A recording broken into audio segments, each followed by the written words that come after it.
back to the struggle, you know what I mean? Realizing the water in the basement had came down and my room was flooded.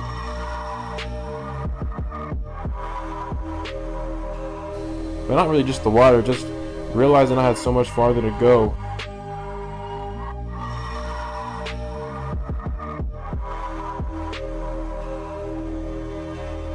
But I still had a lot more work to do.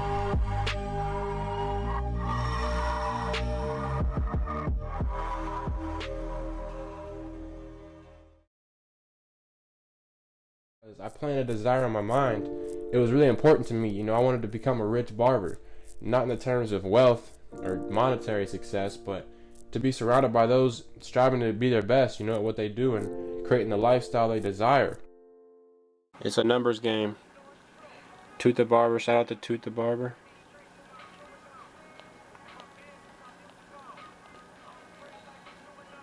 The first one though.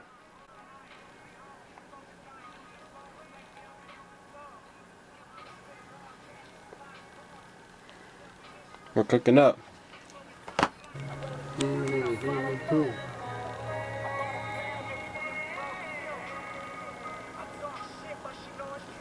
It's on.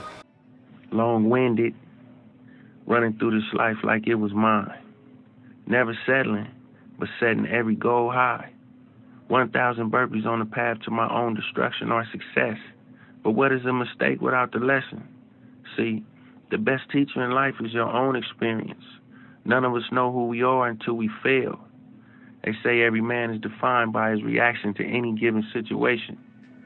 Well, who would you want to define you? Someone else or yourself? Whatever you do, homie, give your heart to it and stay strong. Stay strong. With me and you know it. Yeah. Look, a lot of niggas fail, but I won't.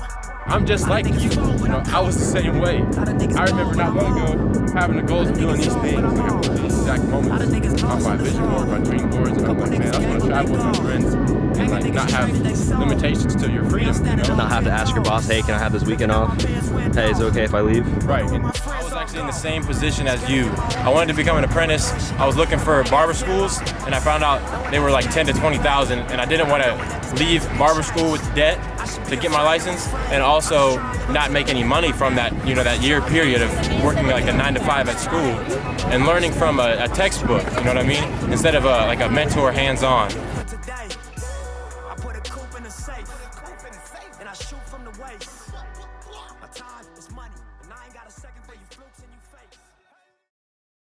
So my situation is I'm actually going to be an apprentice, but I'm going to be in California. Say the situation happened where, you know, you lost all your clients and you moved to a new city and you had to start over, right? What would you do to grow and to start getting clients again? You know what I mean?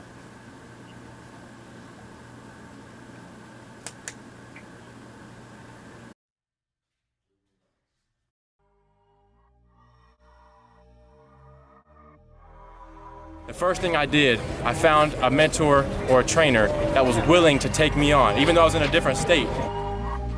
You believe having mentors is important, Joel? That's right, Mom. Why mentor, we follow these right here. Okay. The Rich Barber Commandments. I just saw I got a text message from Chuka. So I'm this kid in Ohio, right? I'll paint the picture for you. I'm this young kid, and I'm reaching out to Chuka through every message possible, through DMs, through YouTube, and I'm just getting his attention, giving him value. I would review his products on YouTube, you know what I mean? I was shouting him out on my Instagram, and one day he replied. He said to let me know that he didn't forget about me and that he's gonna holler at me. I remember when he messaged back and said, yeah, we're gonna work something out. From then, that's all it was, bruh. That's all it was, bruh. I knew I needed to prepare. In that moment, I said, all you needed. I have no more time left to waste. If all these greats, you know, you could go back to the very beginning and trace it back, they learned from someone. So let's say it took Chuka the Barber, it took him 10 years, right, to get from 22 to 32 for where he is right now. On top of his game, you know, he's one of the highest quality mentors you could learn from. If you want to launch your success, is to go ahead and find a mentor that's done what you want to do. So for me, I said, okay, I'm gonna practice, right? I'm gonna practice with my mentors. I went local. First stop I did was go to find any barber in my city. and I found a local salon owner. I walked in there with a pen and a pad, and I just listened, and he taught me. And that prepared me to get my B-list mentor or my tier 2 mentor, and I had to travel an hour. So what did I do? I traveled to his house, and to his fucking house. I would just watch him cut hair, you know. And then through that journey, I got to be prepared to chase down and track down my third and most influential mentor, Chuka Torres. I found my local salon owner that helped me, laid out the map for me on how he found all his salons. And once I did that, I kind of built up the confidence, and I realized I wasn't taking their time and bothering the mentor. I just started finding all kind of them, and they were like guys that are bosses, cutting Ezekiel Elliott, and then other NFL players. And I got the confidence to keep learning from these mentors. And then I came across Chuka the barber. Jay Faded getting ready. Our newest barber, fixing up his station.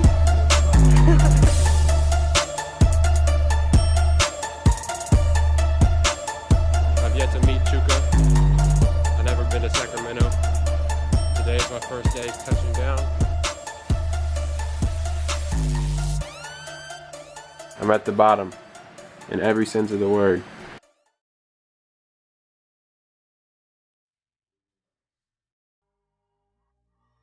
No one is going to understand this passion you have in life and like where you want to take it. It's just something that you gotta go for it on your own, by yourself. But the reason I knew that being an apprentice was the best way to become successful as a young person becoming a barber was because I could have the rule of 33%. I could be around people that are behind me that still need help, other apprentices. I'm in a class with 134 of them, apprentices, and I realized I could be with people that are 10 years past me on my journey. Guys like Chuka the barber and everyone I'm surrounded by. Different state and put in the work, baby. That's a 10K. That's a 10K man right there. 10K. Congratulations, my brother. 20's on the way. And then I realized I could be around people that are on the same level as me, because there's a book that says the journey to the top can get lonely. So you got to be with people that are on the same levels, facing those trials and tribulations. So as an apprentice, every single day I'm in the barbershop, and I'm not even learning from a book. I'm doing what I love. If you got SBK by your side taking the documentary the whole time, eventually you're gonna make it. It's like the emoji. If you're watching this right now, picture the emoji of like the graph, where he's like making mistakes and going up. Yeah, doing all that. What? Did you just give him double? Blessings. Dang. All the way down there. I don't know how you do it. It's gonna be crazy. Straight up. So this is like the moments. We're gonna take you from the beginning right now until we make it. And it might be longer than we expected, but it's like being pessimistic, but at the same time we're optimistic. Like we know the obstacles are coming, right? But it's nothing. Like we'll make it through because we love what we do. Just go for it. Straight up, because you might get some more momentum than you thought.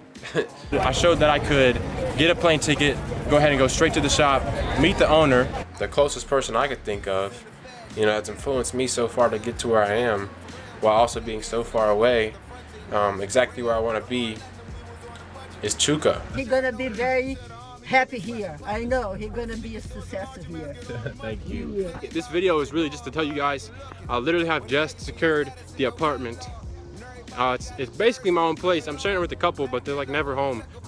3 things. I'm securing most of the things I needed to get done.